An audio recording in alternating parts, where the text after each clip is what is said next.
So today we are going to discuss the ELCC cost questionnaire in Alberta.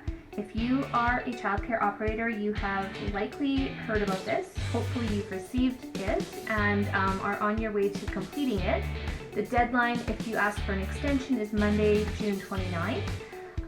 Today I am very grateful to have our co-chair for the Association of Alberta Childcare Entrepreneurs, Ray Lewishuk, here to share his financial expertise and experience in finance to really give some insight into the numbers that we're being asked to provide, the importance of this questionnaire in determining the cost and funding available to childcare in the future in Alberta, and really what it means to operators. So with that, let's start on our discussion of the ELCC cost questionnaire.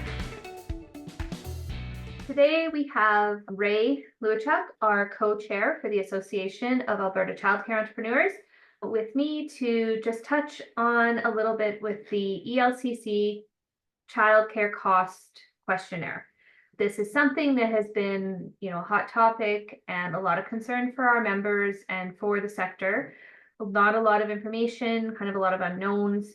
And again, a very significant document because this will form the funding for our cost control framework that is coming on childcare. And if you're a childcare operator or a parent or an ELCC worker that is in the space and you don't know what cost control framework is, I would really ask that you start to educate yourself and ask some questions, because this is something that is coming in Alberta and will have a huge role in the transformation of our childcare system. So Ray has an amazing financial background. He's going to just talk a little bit about the questionnaire, just some factual things about it, some concerns that we had as an association, and we'll touch a little bit on next steps for it. So thanks, Ray. Thank you for doing this. Not a problem. My pleasure to be here. So I guess let's start on maybe we held a meeting for our members. And again, if you're in this space in childcare and you're not an ACE member, you should take a look at what we can offer you in our community of operators. But we held a membership meeting. We heard the concerns of members. What do you think the core concerns around this childcare questionnaire are for childcare operators? Well, I think there's twofold. One is that it's a very complex questionnaire that a lot of operators, unless you have a financial background, you need to bring in resources that look after your financial information. There's items in there that most operators don't understand what actually they're being asked to provide. So you do need a good financial background or assistance from somebody who has that financial background to complete the survey. There are areas in the questionnaire that seem to be outside of what the basis of this questionnaire is. The questionnaire is designed to collect the costs of operating a quality childcare center. In the centers, one preschool, and then there's a day home operators as well. So they're looking to determine the actual cost that people are paying, which is great. They're finally doing it. Probably should have been done 3 years ago. Yeah. To figure out actually what the cost of operating is. I guess better late than never. But providing the costs is a great idea. The problem is that if the operators don't understand the questions, the information could be wrong one way or the other. So how solid is the information is a question, but I guess we have to live with what the results are. Yeah, which is dangerous, right? I mean, this is essentially being used to fund our childcare system. Right. And if the information is not accurate and the funding doesn't actually reflect true costs, we're going to be undercutting the quality of our childcare across the province. Right. So, I mean, one of the problems that you have behind this all is that you're to report your expenses from 2023. Right. By 2023, there has been centers that are in dire financial situations that have cut costs and expenses throughout their programs so they can survive. So they already have cut their quality of programming. There are a lot of operators that have quit taking their own salary for themselves. I So know. they're working for free. And if we're reporting the actual numbers that we spent in 2023, we're missing out on the true cost because of the cuts that everybody has done already. Yeah, absolutely. I mean, we hear in our meetings from operators that not only aren't taking a salary, but have, cut back on things like cleaning services and all of those things and are doing it themselves after hours at their center. So, I hope that people have heard us and as an association to say to make sure you factor those costs in because those need to be accounted for as if we're moving forward under a government funded model.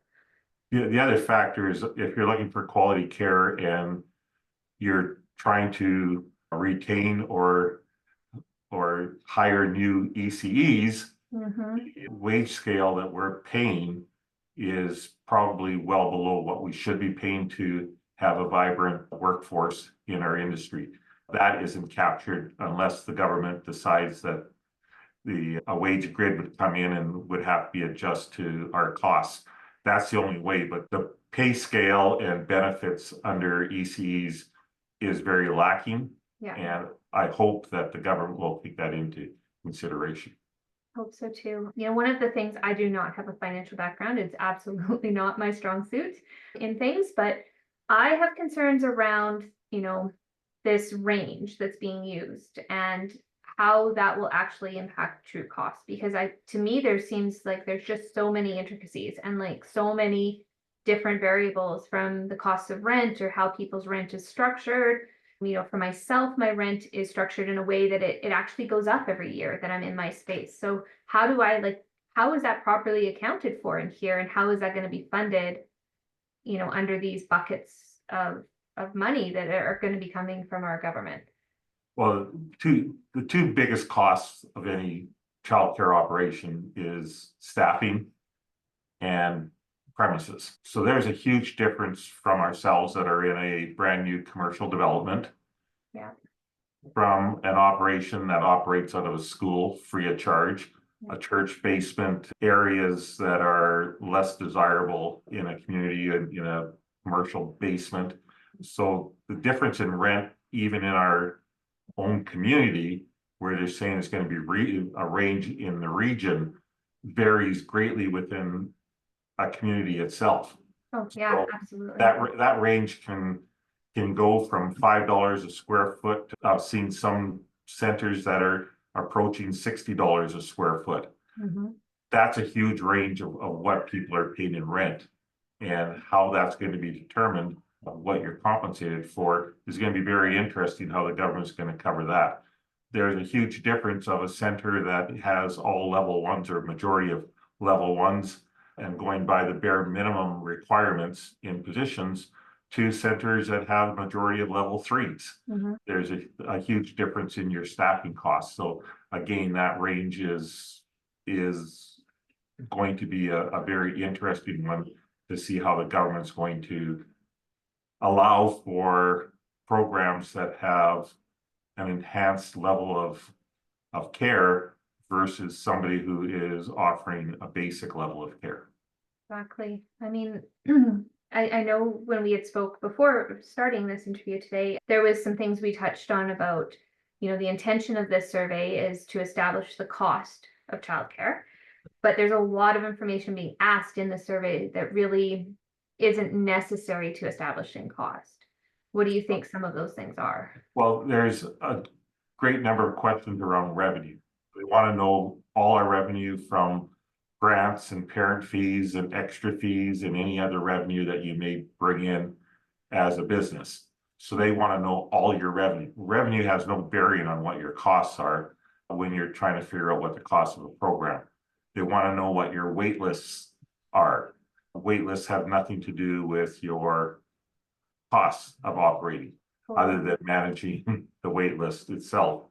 They also want to know all your debt, which, although there's a cost of carrying cost of that debt, it has the amount of debt and where you're getting, whether it's a shareholder loan or whether it's a bank loan, which they want to separate exactly where you have.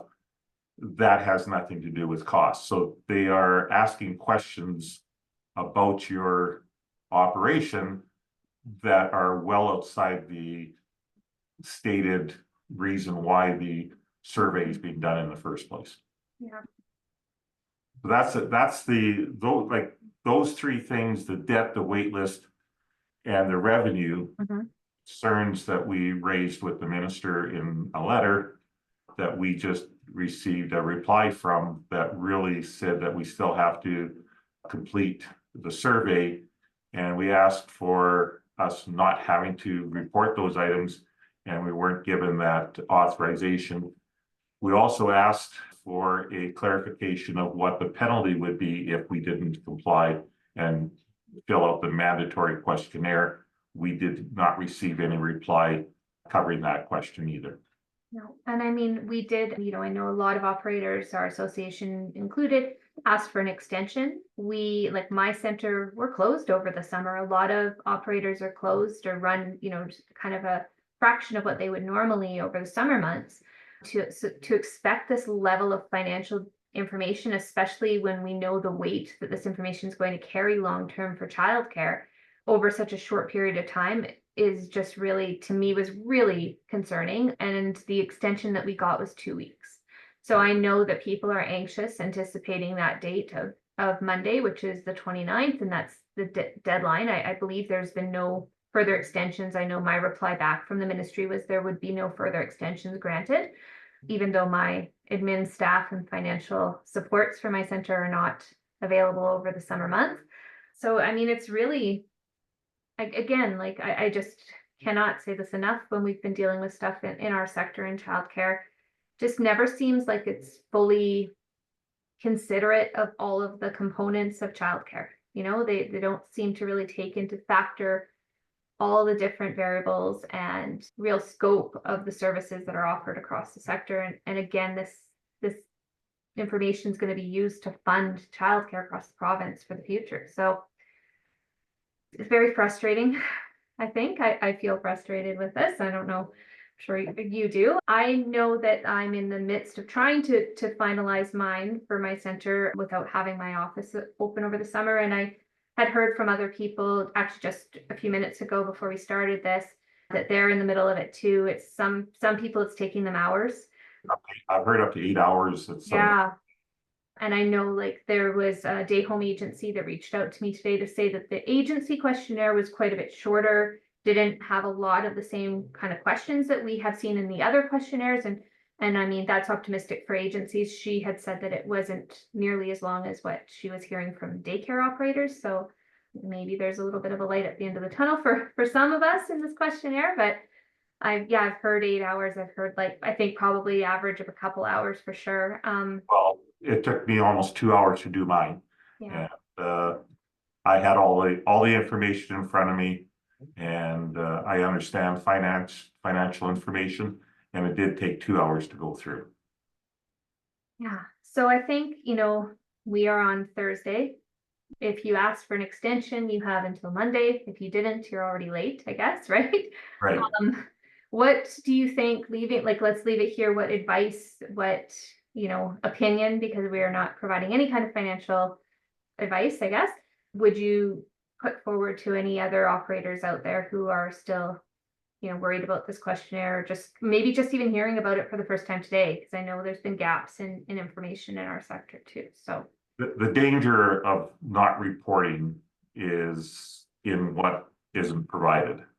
It is stated that it's mandatory and that there could be penalties if you don't complete it. We asked what those penalties could be. We haven't received a reply. There is a huge financial risk if you don't provide it. The other factor is if you don't provide your costs, then your costs may be helping to get the true cost. If I guess there's comments that you can put into the survey as far as if you cut your costs down, you can itemize those there. But if they don't have that information, they can't use it, and then you're dependent on everybody else that provided the costs. Myself personally, from my own personal aspect, the financial risk is of the unknown of what the penalty could be Mhm. is a business risk that I may not be willing. I haven't made up my mind yet, but it may be a risk that's too great to play around with, to make a stance. Yeah, I think that's, always been the danger. Every time we have, something on the table that's mandatory, that's part of this program. I mean, the strings are that you are required to do these things. You're required to, you're at the mercy of the government when you're part of a government funded program, and you can always be removed from that program, right? Your parents and your staff would be the ones that would no longer be able to participate in affordable childcare through your center. But like you say, the financial impact on your center by having that happen would be massive. I think too, like we have said repeatedly, this is such a critical thing. This information is so important to the future of childcare and to the quality of childcare long term that it's really discouraging to see that this is the way we're gathering it. So I hope that from here, at least the ministry will hear that we have concerns about accuracy of this information. And, I hope that the ranges come out in a way that's feasible for people long term too, because I think that this could turn out to be a horrible mistake, right? It depends on a lot of it if we have the ability to charge more for enhanced services. That isn't necessarily optional, because a lot of enhanced services that we do can't be split between an optional participation and not. Like, for instance, if you have a French program where you got to pay staff more because you have to have French speaking staff members and pay them more, well, you can't say to parents, well, if you want French program, then you got to pay this extra. But if you don't want the French, then you can be in there without and only English is spoken. Like, you can't do that in your program. You can't separate the two. So there's things that, and everybody has different things in their program. That's what the free market is that you provide something that the consumer wants, and you go after a target market, and that's what you build your center on. So every center is not a cookie cutter approach like the federal government wants us to be. We're not a school where you have a certain amount of square footage and so many students in a classroom and so many teachers. That's what the public school system has become. The daycare operations are not a cookie cutter where you put everything. It's everything from every kind of operator and every cost. Like, there can be ones that are community owned that operate out of free spaces versus for profit that operate out of in a high rent district. So there's such a range in it that the cookie cutter approach doesn't work.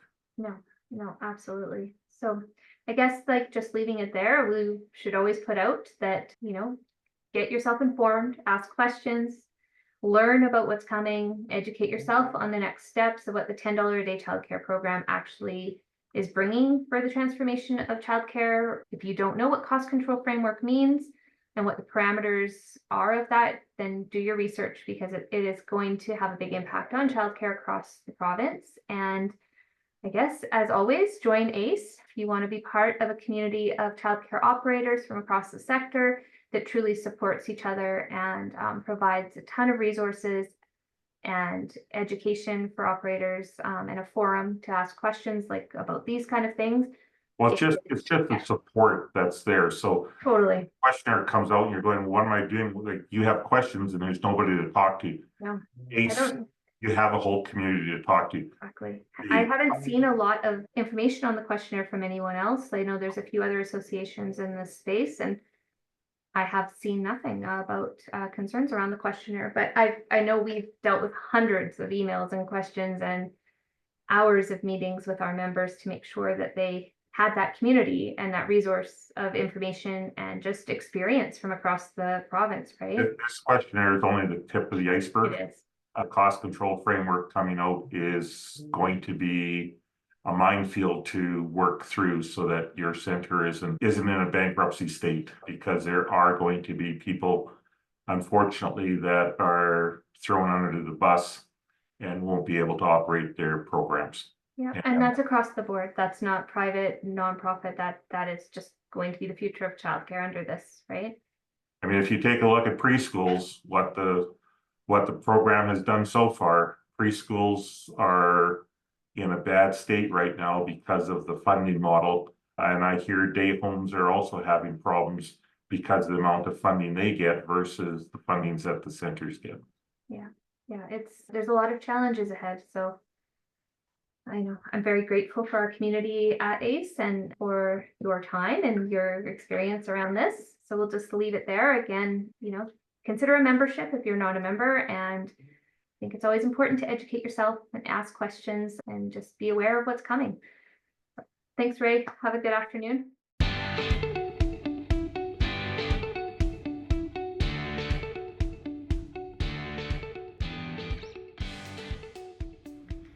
Thank you for joining us on today's journey through the heart of Canada's childcare sector. We hope you found inspiration, insight, and a call to action that resonates with you. But our conversation doesn't end here. The quest for high-quality childcare is ongoing, and your voice is essential in this collective journey. Stay connected and continue to be part of this crucial dialogue by following Voices for Care on your favorite podcast platform. Subscribe to receive updates on new episodes and share with friends and family to broaden our community of advocates. Together, we can make a difference in the lives of children and families across Canada. Don't forget to reach out via our social media channels with your thoughts, stories, and ideas for future episodes. Your input helps shape our mission and the future of childcare in our country. Until next time, keep raising your voice for care, because every child deserves a bright start, and every parent is entitled to the choice and care for their family. Thank you for listening, and we'll see you on the next episode of Voices for Care.